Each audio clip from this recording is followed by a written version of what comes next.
parole aux associations.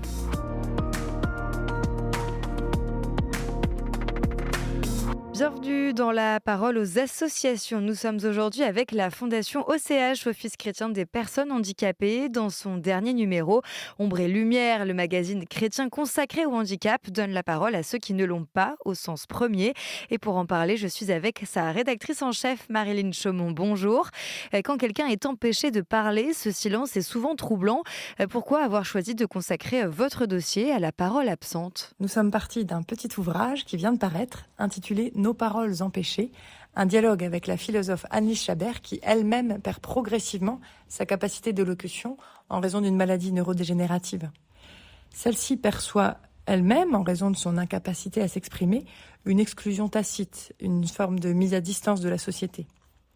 Mais c'est aussi l'écho que nous renvoient bien des parents qui ressentent un malaise dans leur entourage face à leur enfant polyhandicapé ou autiste, quand ces personnes s'adressent à eux parents au lieu de parler à leur enfant.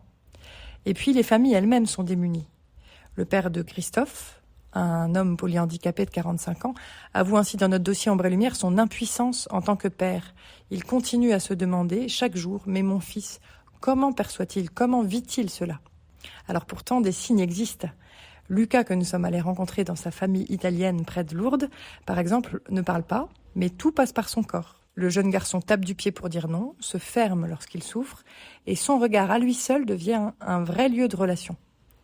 Sa mère a même sauvé sa vie un jour en interprétant son attitude inhabituelle, alors que les médecins, eux, ne voyaient rien. L'absence de langage oral est-il un frein au développement de la vie spirituelle ? Ce que montre particulièrement notre dossier, c'est que l'absence de parole n'équivaut jamais à une absence de vie intérieure. Celle-ci reste mystérieuse, mais peut se dévoiler par des petits signes qui révèlent une richesse profonde. C'est ce que dit Frère Marc de Jésus, que nous avons interrogé, et qui est responsable de la pastorale des personnes handicapées du diocèse de Meaux. Ce religieux raconte d'ailleurs qu'Alexandre, un des résidents qui l'accompagne, a commencé à murmurer des mots en priant, sans jamais avoir parlé auparavant. Pourquoi l'absence de parole conduit-elle encore à une forme d'exclusion, voire d'invisibilité ?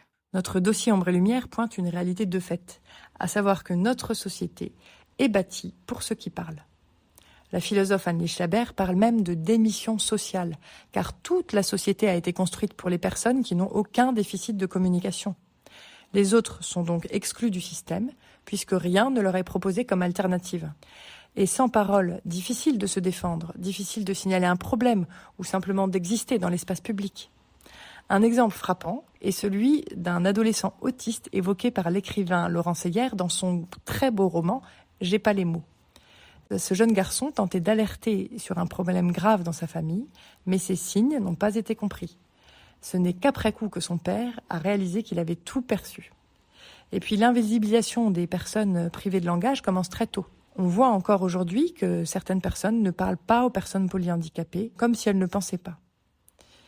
L'exclusion n'est pas seulement liée au handicap, mais aussi au regard ou à l'absence de regard que la société porte sur ces personnes. Et quelles solutions existent pour redonner une voix à ceux qui n'ont pas les mots ? Alors notre enquête montre qu'il ne s'agit pas d'attendre seulement la parole, mais de la construire autrement.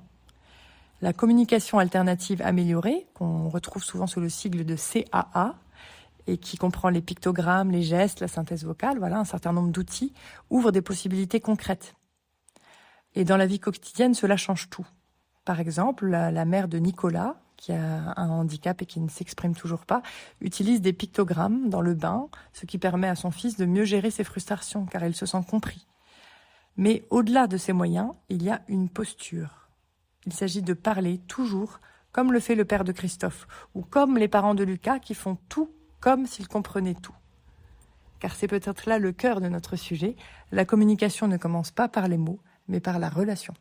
Et le gouvernement veut d'ailleurs faire de la communication alternative améliorée une priorité. Merci beaucoup Marilyn et à bientôt sur KTO Radio. La parole aux associations.